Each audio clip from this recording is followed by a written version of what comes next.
Bonjour YouTube, j'espère que vous allez bien. Aujourd'hui, je vous retrouve pour ma palle de l'été. C'est un de mes moments préférés. Je prépare une petite sélection de livres parfaits pour les beaux jours et j'ai tellement hâte de lire les livres que j'ai choisis. J'ai d'abord préféré vider ma palle, qui est juste ici, qui est presque vide. Et ensuite, j'ai rajouté quelques livres qui me tentent vraiment. C'est parti, je vous présente tout ça. Et ouais! Hello YouTube! On va commencer maintenant. Lui, il est déjà avancé dès le début du livre.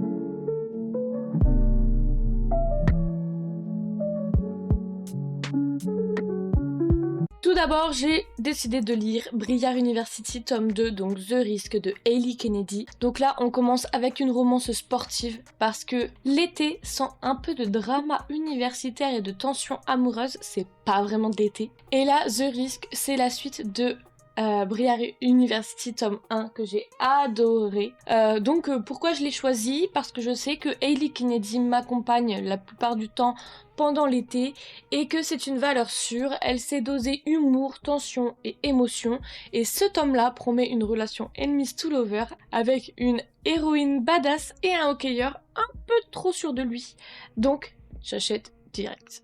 Le deuxième livre que je compte lire cet été, c'est Book Boyfriend de C.S. Quill, donc c'est Campus Driver tome 2. Et je reste dans l'ambiance universitaire avec ce livre. C'est le deuxième tome des Campus Driver, j'avais passé un super moment avec le premier, donc j'ai vraiment hâte de retrouver cette bande de garçons complètement tarés, mais ultra attachants. Pourquoi ce choix? Parce que j'ai envie de légèreté, j'ai envie de rire et de romance feel good. Et là, C.S. Quill a ce petit truc pour rendre ses personnages ultra vivants et naturels. Et puis, le concept de Book Boyfriend, je valide. Je poursuis avec un livre qui me change totalement d'ambiance. Gunshot, tome 1, donc Carte sur table de Laurine Boireau. Ça, c'est une romance à suspense avec un côté thriller psychologique qui m'intrigue énormément. J'ai pas lu le résumé, c'est ce que j'ai vu sur Insta qui me parlait de romance à suspense, ça m'a intriguée. Pourquoi j'ai craqué? L'autrice mêle mystère, secret et tension amoureuse, et honnêtement, j'adore quand une romance me tient en haleine côté intrigue. C'est un parfait mélange pour une lecture addictive sur la plage ou en soirée, et en plus, dans mes souvenirs, l'autrice est française, donc je soutiens les autrices françaises. Ensuite, toujours dans ma palle, mais en numérique cette fois-ci, Silent Fall de Louise Langlois. Celui-là, c'est pour les moments plus calmes, où j'ai envie d'un roman introspectif, émouvant, poétique. Silent Fall promet une histoire douce amère, sur fond de secrets et de reconstruction. Pourquoi je l'ai choisi? Parce que j'aime alterner entre des lectures légères et d'autres plus profondes émotionnellement. Et ce roman semble parfait pour me toucher en plein cœur. J'ai adoré le tome 1 et j'ai tellement hâte de lire ce tome. Je ne pouvais pas passer un été sans lire un livre de Clara Hérault. Ça tombe bien, elle sort Le tourbillon des possibles là au mois de juin. Et je vais sauter sur le livre.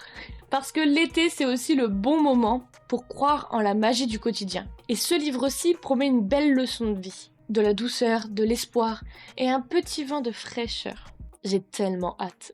Vous pouvez pas savoir comment. Je veux aussi passer à quelque chose de plus sombre, de plus intense. J'ai adoré le tome 1 de The Devil's Sons, et là je veux lire le tome 2. Sachant que je l'ai en livre audio, il est dans ma bibliothèque de livres audio, et j'ai tellement hâte, parce que ce deuxième tome promet encore plus de rebondissements que le premier.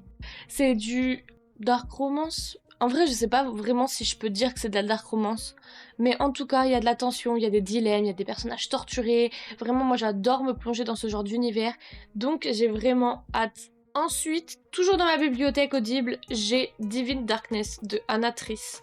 C'est un univers de fantasy sombre, sensuel et mystérieux, parfait pour celles et ceux qui aiment les héroïnes fortes, les jeux de pouvoir et les histoires d'amour brûlantes dans des mondes pleins de secrets.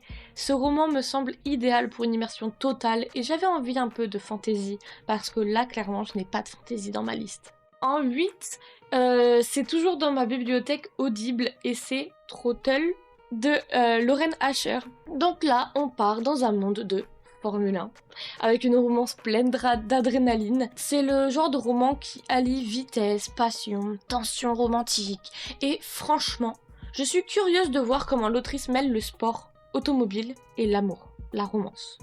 C'est pile ce qu'il me faut pour une lecture exaltante, au bord de la piscine. Et je vais terminer cette palle avec un roman d'une copine. L'été où tout a basculé de Amandine Farin. Là, on est clairement sur une romance de saison qui va me faire rêver. J'avais beaucoup aimé le tome 1 et j'ai très hâte de lire celui-ci. Bien évidemment, je me suis pas spoilée, j'ai pas lu le résumé, je sais juste que normalement c'est une romance second sens. Et voilà pour ma palle estivale. 8 livres, non, il y en a 9. 9 livres, 9 ambiances. J'espère autant de coups de cœur. Donc dites-moi en commentaire si vous avez lu certains d'entre eux ou si vous avez fait votre palle de l'été et si vous comptez en lire. Et en attendant, moi je vous souhaite de très belles lectures estivales et je vous dis à bientôt pour une nouvelle vidéo. Bye!